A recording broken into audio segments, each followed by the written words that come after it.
তৃণমূল এমনিতেও বিপদে রয়েছে, একের পর এক কাণ্ড আপনারা দেখতে পাচ্ছেন। তার উপরে প্রান্তিক এবং রাজন্যা বোমা ফাটিয়েছে। তৃণমূলে কি বড়সড় ভাঙন হতে চলেছে? প্রান্তিক রাজন্যা কি বলেছেন এই বিষয়ে কথা বলবো।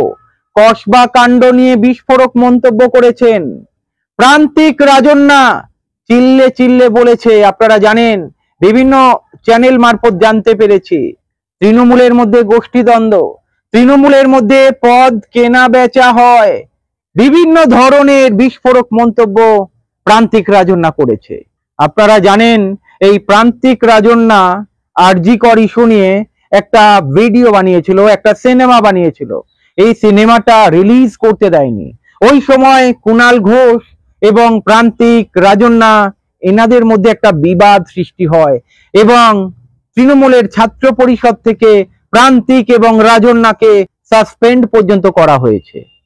ঠিক কি হয়েছে, কেন বলছি প্রান্তিক রাজন্যা তৃণমূল ছেড়ে বিজেপিতে আসতে পারে, আলোচনা করব। তার আগে আপনাদের কাছে একটাই অনুরোধ থাকবে, আমাদের এই ছোট্ট চ্যানেলটি সাবস্ক্রাইব করবেন, লাইক করবেন এবং আমাদের পাশে থাকবেন।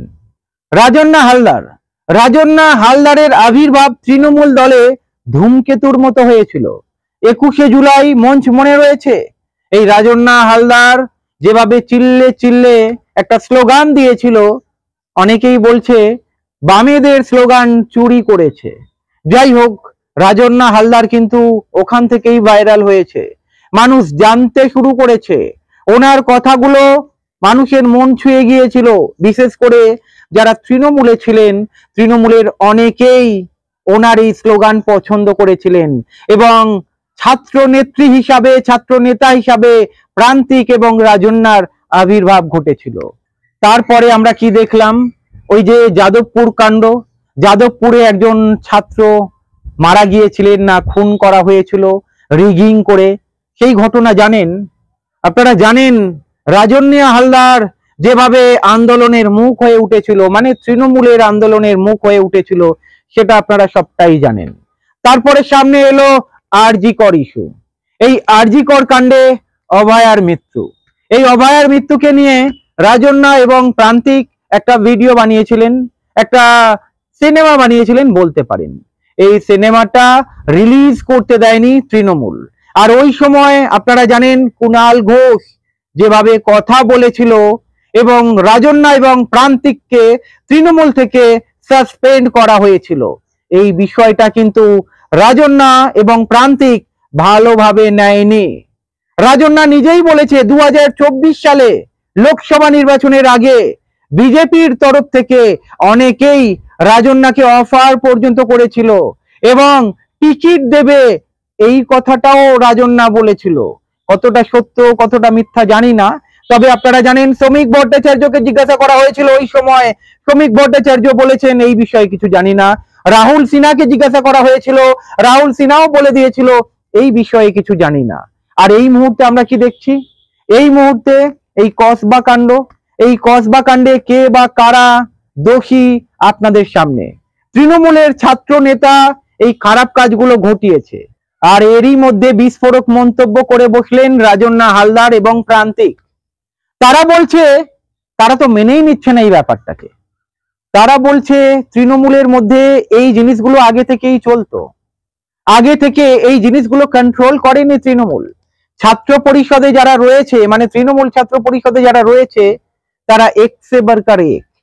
রাজন্যা বলছে আমি অনেকের সঙ্গে আড্ডা মেরেছি, আমি ভাবতেই পারি না এই ঘটনা কেউ ঘটাতে পারে।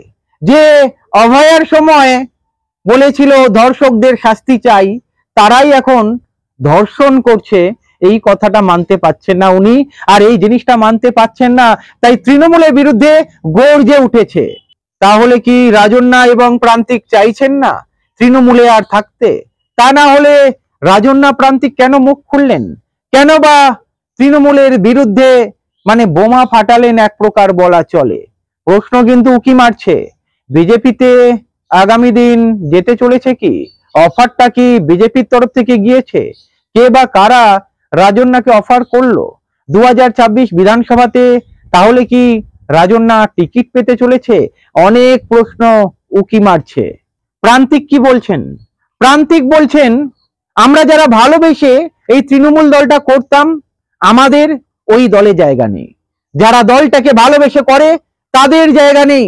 যারা দলে আসে লুটে খাওয়ার জন্যে, লুট করে নিজেদের ঘরে টাকা তোলে, তাদের জন্য দরজা খোলা এই তৃণমূলে।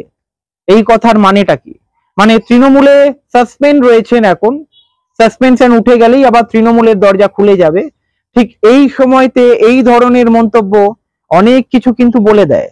তার মানে আগামী দিনে প্রান্তিক এবং রাজন্যা তৃণমূলকে টাটা বাই বাই করতে চলেছে, এবং তাদের জন্য বোধহয় বিজেপির দরজা খুলে গেল। আমি জানি না বিজেপির দরজা খুলবে কিনা, আর যতটা বোঝা যাচ্ছে আগামী দিনে বিজেপির দরজা এই দুজনের জন্য খোলা রয়েছে। কে বা কারা রাজন্যা হালদারকে অ্যাপ্রোচ করলো, কে বা কারা এই রাজন্যা হালদারকে বিজেপিতে আসার জন্য অ্যাপ্রোচ করেছে, আমি কিন্তু জানি না। আগামী দিনে জানতে পারবেন আপনারা। আর সত্যিই কি অ্যাপ্রোচ করেছে, নাকি এখনো বিজেপি অ্যাপ্রোচ করবে করবে ভাবছে?